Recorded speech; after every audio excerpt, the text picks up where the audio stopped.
We will be learning about the fundamental of atomic structures, like discovery of the fundamental particle at the last row, because that is not prominent for your JEE main section. Now we are moving on with the Bohr's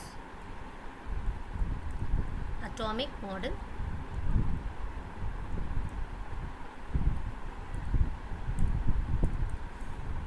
Now we know that after the experiment that was given by Rutherford, we will be learning it later, okay? After Rutherford experiment, they understood that nucleus is existing at the center and the electrons keep revolving around the nucleus. This was their understanding. Now Bose was the first person to give the idea about the concepts here, number one. So let me consider there are number of shells that is outside of this nucleus, and the electron are respectively revolving in their respective orbits here. So the first postulate of Mr. Bohr, number one, the orbits or the shells are stationary. The orbits or the shell are stationary. What does this word stationary means? It means that they have fixed energy level. They have fixed energy level. Consider this is my first shell, n is equal to 1. This is second, n is equal to 2. This is n is equal to 3. This is n is equal to 4. So if this electron, this particular electron is revolving in the first shell, it will have its customized energy level. That means a fixed energy level is there. If there is another electron which is revolving in the second energy level, then that will be having its own energy level. So each orbit here is stationary. In other words, it means they are having fixed energy level. So do you know that whether this shells that we are learning right now, whether does this really exist around the nucleus? No, ma'am. Yeah, they're No, hypothetical, isn't it? It was like an imaginary one, just like your solar system. We just imagine they are having their own axis, and within their axis they revolve and they rotate there. But it is not, you don't have such kind of an axis at all. The second one, when you saw this diagram, you could have seen that I started with n is equal to 1 and then I moved to n is equal to 2. What does it suggest? Can n be 0? No, ma'am. No, n cannot be 0. If I say n is equal to 0, what does it suggest? It's not in the orbit. Exactly. In other words, you know that nucleus is positively charged and electron is negatively charged. If it is not having a proper orbit, it means it should have fallen into the spit of nucleus, isn't it? You will not have Yes, an ma'am. atom at all. Then which is actually making them to be apart? The centripetal force is exactly matching the centrifugal force here. Because of the exact balance that is maintained between these force, electron is in respective orbit circling your nucleus. So we understood n cannot be 0. Understood now? What else I Yes, can ma'am. say? You can see that Yes, I ma'am. never said there was another orbit in between them. I didn't mention there is 1.5. I just said there is n is equal to 1 or n is equal to. That means there is no intermediate orbit. In other words, can we say n cannot be fractional? Can we say this? Yes, ma'am. Yes, So ma'am. what does it convey? It is getting conveyed that I can't have electrons intermediate energy level. There is no such electrons is possible.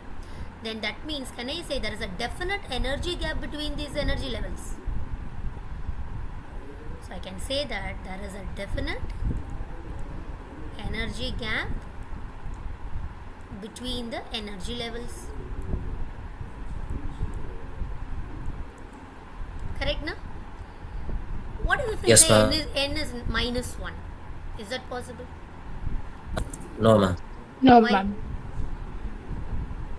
Because it's negative. What do you mean by it is negative? That means it is somewhere into the nucleus. Can we understand that? That's not also possible, right? So n cannot be negative as well. So we say that n can take only the values of n can be only natural whole numbers. These are the values that n can take, not other values it cannot take. Correct, na? So this is the second postulate of the Bohr's theory. Now Bohr says the third one. What is the third one? He is describing certain formulae for the energy that is involved with respect to that particular shell. Energy of particular shell. Which is given. We are not going for the derivation here, but there is a characteristic meaning behind these formula that we will be learning. Minus 13.6 Z square divided by n square electron volt per atom. Are you guys copying what I am writing? Yes, ma'am. Yes, ma'am. Okay. So what is this? With respect to that energy level, particular energy level, you will be able to calculate the energy of that electron which is present in the particular shell. Let me consider, I am talking about the electron of hydrogen atom in its ground state. What is ground state? N is equal to Sorry? N is equal to 1, ma'am. Like N there is- is no extra in it. Exactly. So, we are not going to talk about this elliptical model. I am just taking my planar model here. This is my n is equal to 1. There is electron of hydrogen atom. How many electrons does hydrogen atom have? Only one Only electron. one. What is the configuration? 1s1. Yes, ma'am. So, to excite this electron, certain amount of energy has to be provided so that the electron moves to the immediate energy level. Similarly, this particular electron that is present here will also have some fixed energy. We are going to calculate what energy does that electrons of hydrogen is going to have in its ground state. Take the formula. I am talking about when n is equal to 1 minus 13.6 Z. What is the atomic number of hydrogen? 1. What is the n value here? 1. So it is minus 13.6 electron volt per atom itself. This much is the energy level of hydrogen in its ground state. If you are about to calculate for lithium 2 plus ion in its first excited state, then how can we calculate this? Mritula? Can you go for the same Yes, formula ma'am. here? If it is the first Yes. excited state, then what is the n value? 1. First excited state. N is equal to 1 is my ground state. Then if n So- is equal to 2, that is my first excited state, isn't it? Okay, ma'am. So here I am calculating for E is equal, where n is equal to 2 minus 13.6. What is the atomic number of lithium? 3? Correct? So Yes, it is ma'am. minus 13.6 into 9 by 4, 9 by 2 electron volt per atom. Understood? So with this formula, you will be able to calculate whatever is the energy of that particular electron with respect to that particular element. That was given by Bohr's theory. Clear till this? Yes, ma'am. Right. Yes, ma'am. What else Bohr was able to give us? Bohr gave us amazing formula to calculate radius of the orbit or the shell, whatever is the word that you want to use. Orbit or the shell. So radius Rn is equal to 0.529 n square divided by Z Armstrong unit. Now this energy formula gives us a very beautiful understanding about the energy of the respective electron. Look at this way here, how it is connected. En is minus of 1 by n square. Does this convey energy is directly proportional to n square? Yes, ma'am. Yeah, so I can very clearly understand here as I am going away from the nucleus. Away from the nucleus I go, what happens to the energy? Energy Energy. increases. Very good. This is what the first understanding from Bohr's. As I'm going away from the nucleus, electrons energy increases. Now why, ma'am? Why should it increase?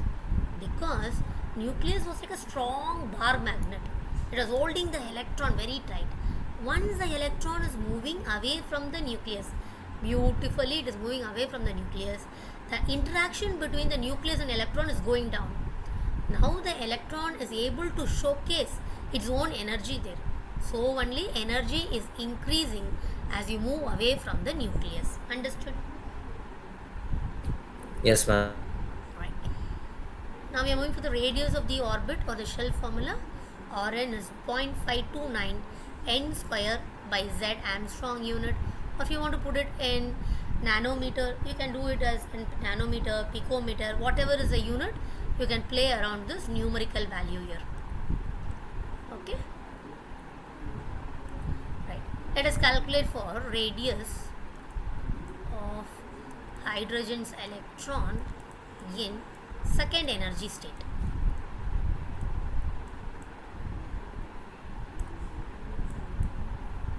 Nitish, tell me what formula can we use here? Ma'am, the 0.529 into Hmm. 9 by 1. Very good. That's right. 0.529. Since I said it's a second energy state, this is n is equal to 1, my ground state. This is n is equal to 2, the first excited state. This n is equal to 3, this is my second excited state. So it's going to be 3 squared divided by 1. Correct? Both of you. Yes, ma'am. Yes, ma'am. Okay. Now going for the next formula. Okay, so Bohr was giving us so much of details to calculate the velocity, radius, time period required for the electron. Now the next one. In order to calculate the velocity of electron around the nucleus, we know that the electron is moving, but with what speed is it moving? Bohr gave us the next formula, where velocity is equal to 2.18 into 10 power 6 z by n meter per seconds. So whatever is the value that you have, just substitute in it to get your answer. Now the next formula. Don't think that why is it we are learning the formula without derivations and all. Certain things is not necessary for us now. To know the derivation, we have to go on with Bohr's complete derivation thing, which is not enough for competitive exam scope. Okay? Okay, ma'am. Because we don't have time. Chemistry, we have too much of questions here. Velocity of electron around the nucleus is over. So we have calculated for velocity, radius and energy. Now comes the next formula. Angular momentum. Momentum, what is momentum? Velocity into mass. Very good. So momentum is nothing but something which is carrying mass is moving with certain velocity. That is called as momentum. Then I say angular momentum. That means at certain angle, with certain radius it is moving around. So Bohr gave us the next formula.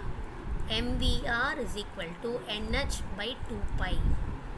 mvr is equal to, this is my angular momentum here, nh by 2 pi, where h stands for Planck's constant.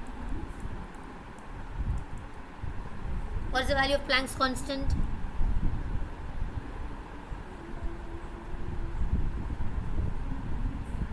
Have you learnt about Planck's constant? I know it's there, but I don't know the value. Okay. 6.626 into 10 power minus 34 joules per second.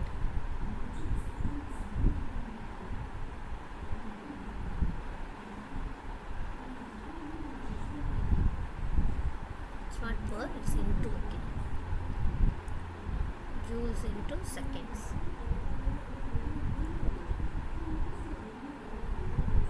Clear till this? Yes, ma'am. Yes, ma'am. Yes. So Bohr was ideologically giving us everything. What do you want? You want to calculate energy? Have this formula. Radius, have this formula. Velocity, angular momentum.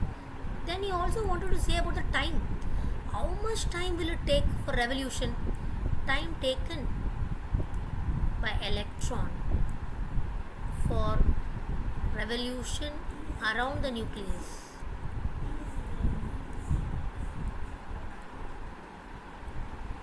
Okay, so we know that speed is equal to distance by time taken.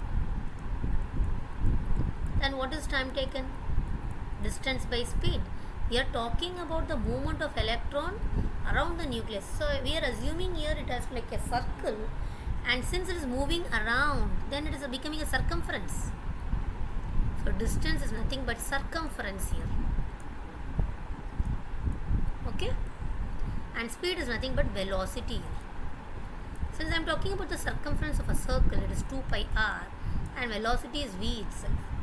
Now what was the formula for radius? Leave out this 2 pi term, which is a constant here. Radius you learned it is 0.529 n square by z. What about velocity? 2.18 into 10 power 6 z by n. Correct? Yes, ma'am. Yes, ma'am. So you can understand time is directly proportional to n cubed divided by z square.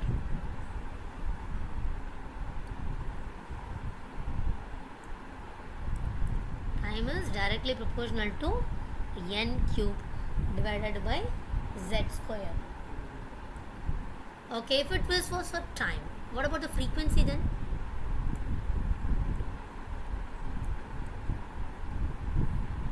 Is frequency inversely proportional to time or 1 by time? Yes, ma'am. So can I say it should be Yes, directly ma'am. proportional to z square divided by n cubed?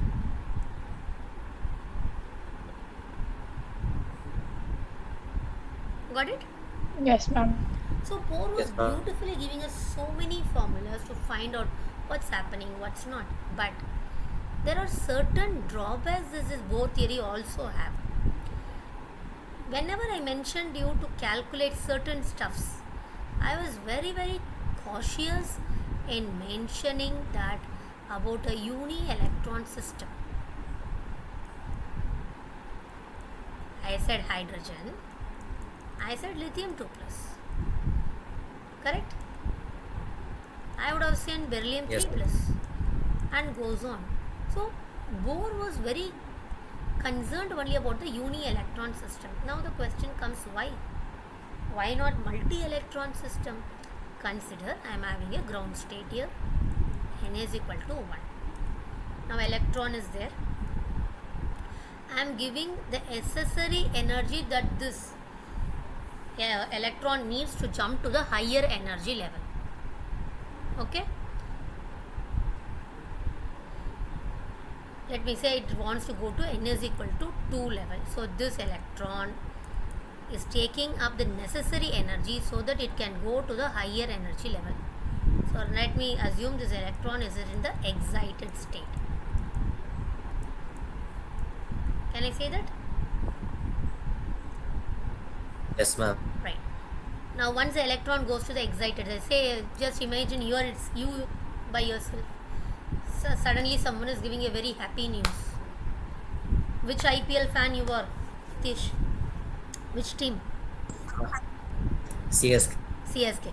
Suddenly someone says CSK has won the trophy. You would be excited. You will scream. You start jumping and all. Do you do that? Yes, Yes, ma'am. ma'am. Yeah. So we do that, right? In a split you do that. So what you do when you are doing, you just do some tantrums, you shout, you scream, you just do some kind of funny actions and all. Same thing the electron is going to do there. The electron can do many actions there. The electron can go for vibration here. The electron can go for rotations here. The electron can show for translational movement also here. Various movement the electron will be showing after some time. How long you will be jumping, Nitish? 1 hour? 10 seconds. 10 seconds, right? Not more than that. Same thing the electron also does. It does all these excess energy levels it used, and finally after you jumped you have to come and rest on your sofa only. You can't be always in an excited mood, isn't it? So what this electron is going to do, after doing all these steps, it used all the excess energy, and with very minimal energy that it has got, it is going to come back to its original level. So consider I am going to give it some 3.4 electron volt initially. So it is going to the higher energy level. It did all its work. What is its real energy here? Minus 13.6 electron volt per atom. That was its energy state at the 0th level or the first level. Can I say that? Yes, ma'am. So having some energy, it went to the higher energy state. After that, it used its energy, it did all these actions, then it coming back to the original state. Still, it will be having a minimum extra energy should be there, isn't it? Yes, ma'am. So what it would do? It would release this extra energy. The extra energy is being released right now. Okay, the extra energy is being released right now. So that energy that this electron took is called as absorption energy, and that energy that is releasing is called as emission energy. And we are assuming this is happening with respect to waveform here. So we have two formulas for energy. When I say with respect to Einstein relativity theory, you say as a particle, what's the formula? E is equal to T square. mc square. Now if it is in the waveform, then your formula is E is equal to h nu, isn't it? So let me assume when it was absorbing, it was h nu, and it was releasing, it is h nu dash. Because h is a constant here, only the frequency is going to change. Correct? Yes, ma'am. So some amount of energy is being released here. See, I used to keep on calling your names and asking it because it is online. I can't see physically whether you people are available or not. So you have to bear with this. Is that okay for you both? Yes, ma'am. Okay. Thank you. So it's releasing some amount of energy. It is coming out all fine. Now only one electron, there is no problem. What if it was a multiple electron? Consider I am having this. These many electrons here, the energy is being hitting them. They all would go up. Consider something is going still more up, still more up. When they are coming down to the initial energy level, what if they are going to collide with each other? And still they remain in the same phase for some time or being hit up. This goes to the higher energy level. What if it is happening like that? Then multiple spectral bands you will be witnessing in the spectrometer. This energy that I was mentioning, this absorption, emission and all, this we will be measuring in a spectrometer called spectrometer here. I am going to show you the spectrometer, what kind of bands you will appear here. So absorption spectra. There are two types of spectra here. Absorption spectra and emission spectra.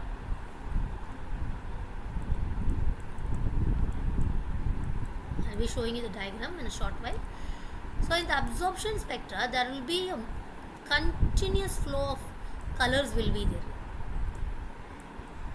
Continuous spectra, it is continuously. That means as I'm giving this electron the energy, it keeps on taking up the energy, it keeps on taking up.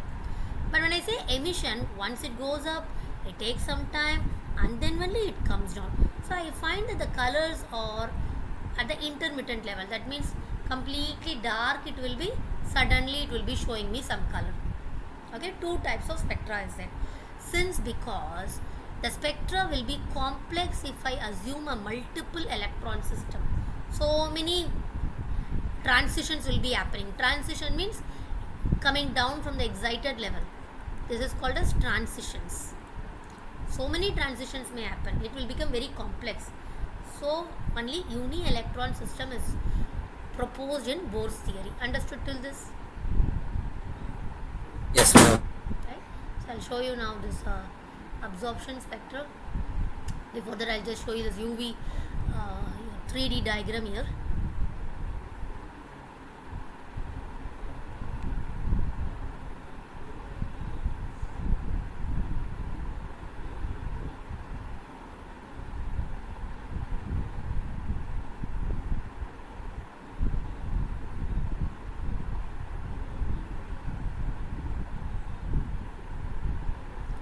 So here you are able to see this Bohr's atomic model here, where you are having the nucleus, which is having both protons and neutrons, and the electrons are moving around them in the elliptical model, isn't it? Yes, ma'am. Right.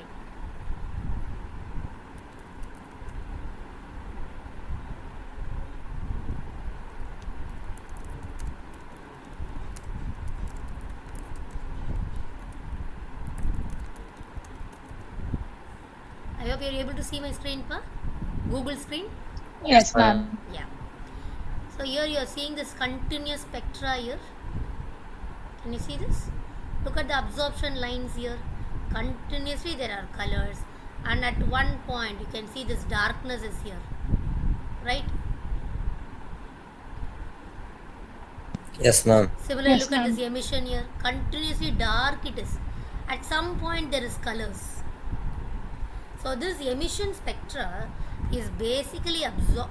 You can see this emission spectra here. You can basically look at this emission spectra here. When the excited electrons are dropping themselves to the lower energy level, they emit some photons. Photons means light. And this at certain frequency they are going to emit it, and that is what you are seeing as colors here. Why, ma'am? Because photons carry energy. Energy is equal to h nu. Nu is frequency. Every light in the VGR is having its own frequency. So if its frequency matches orange light, then you are able to see orange here. Matches violet, then I am able to see the violet here. Look at the absorption spectra here. There are dark lines on the rainbow VGR spectrum. I can see these dark lines. When will I see this? Whenever the atom is absorbing specific photon energy, they start jumping to the higher energy level. And there is a sudden gap in this continuous spectrum. Ma'am, it was continuously absorbing. Suddenly it went to jump to the another energy level. At that time, is there a small gap, small time lapse is there? That only I am seeing as a dark line here. Clear till this? Yes, ma'am. Yes, ma'am. Okay? Yes, very good. So we've discussed about we're discussing about the drawbacks of the hydrogen emission spectra here.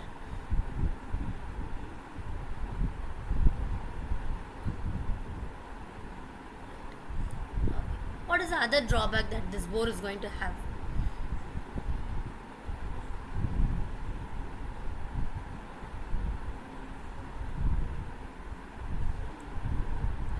The Bohr was not able to say about the splitting of lines. Which lines am I talking about? I am talking about the transition lines. I am talking about the transition line. Consider this n is equal to 1. This n is equal to 2. The electron moved from here to here and is coming back to its lower energy level again one more time. This is my transition. If at all, if I am having in the presence of external magnetic field, not the nuclear field. Nucleus itself is like a magnet here. I am supplying an external magnetic field. Later on, experiment showed that this line itself got split up. That means it was giving multiple lines, not just one line. Multiple lines was observed here. This was not explained by Bohr's theory. Bohr didn't accustom this at all. So this presence of external magnetic field leading to splitting of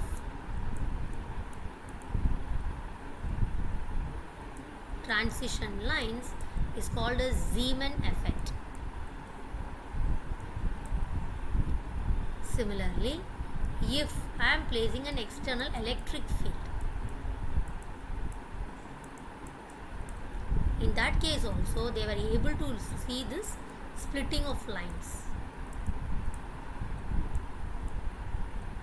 and that effect is called a Stark effect. What is that effect called as? Stark effect. Stark effect. These two effects of external magnetic field and the electric field was not proposed by Bohr. So this is another drawback of the Bohr theory.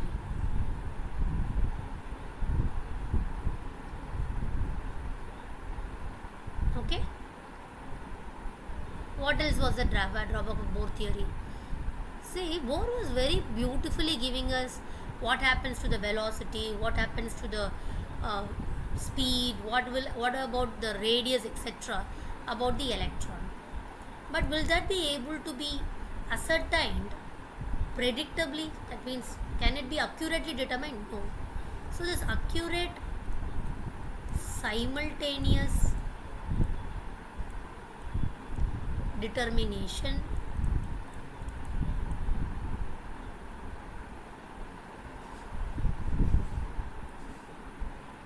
of velocity, the speed which it is moving, okay, or its position, that means the distance, the radius he was saying, na,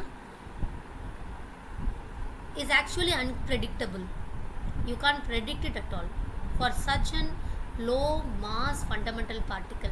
What is the mass of electron? 1.6 into 10 to the power minus 31 kg. Electron, ra.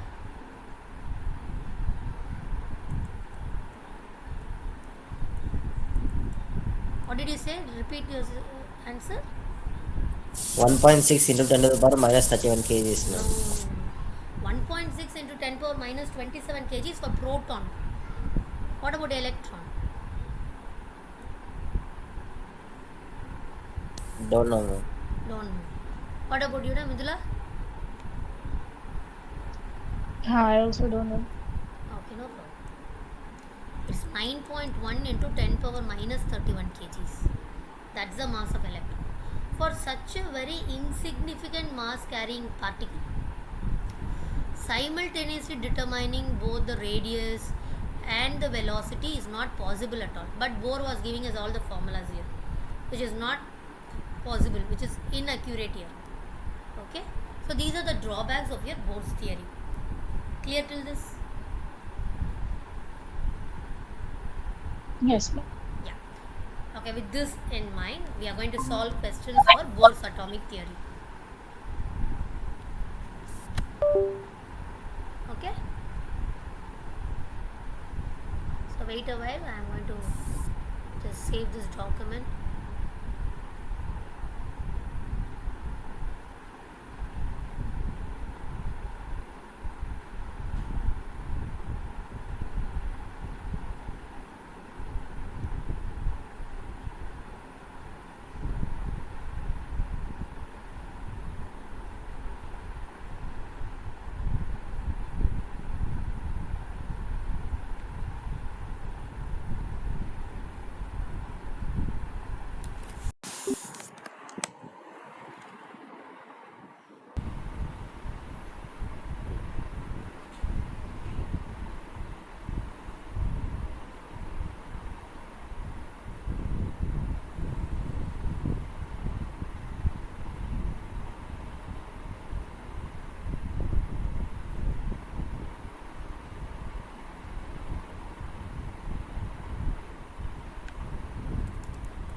We have learned about velocity. What about this angular velocity? Angular velocity is given by the symbol omega u, W, omega u. So where Vn is equal to Rn into omega. Okay. So I have given you the very simplest formula for the calculation purpose. For the calculation purpose, I said that R is equal to 0.529 n square by z. V is equal to 2.18 into 10 power 6 z by n. Now these two other formulas also you have to memorize, which is pretty a lengthy form of the formula. Look at R n square x square divided by 4 pi square me square z into k. Now here h is constant, 4 pi is constant, m is constant, e is constant, z is constant, k is constant. So putting everything out, radius was 0.529 n square by z. You can see the formula n square is there in the numerator, denominator z is there. Putting all the constant term values, we find the final simplest equation. But here in this question, they have not removed this m, h, pi and phi. That means we are incorporating within the same equation itself. So go for the formula, please copy the formula, Rn and Pn.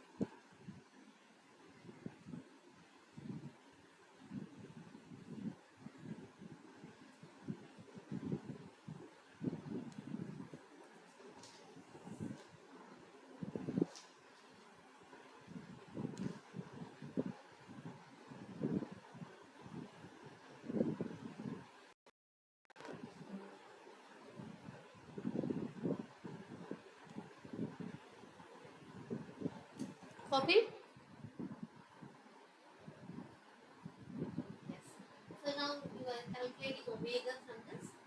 They have provided you the precedence for lithium 2 plus ion. So the z value is 3, occupying the second orbit. So the n value is becoming 2 here. Substituting the values, the final answer is n pi cube me power 4 divided by h cube k square. Okay.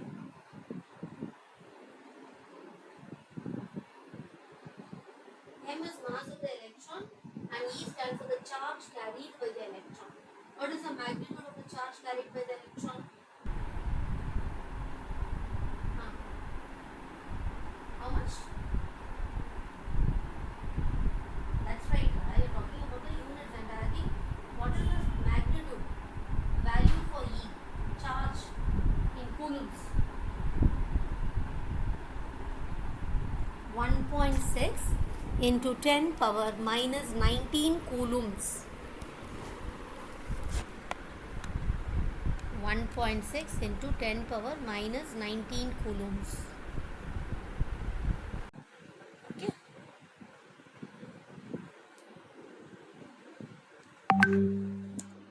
Go for the next question here.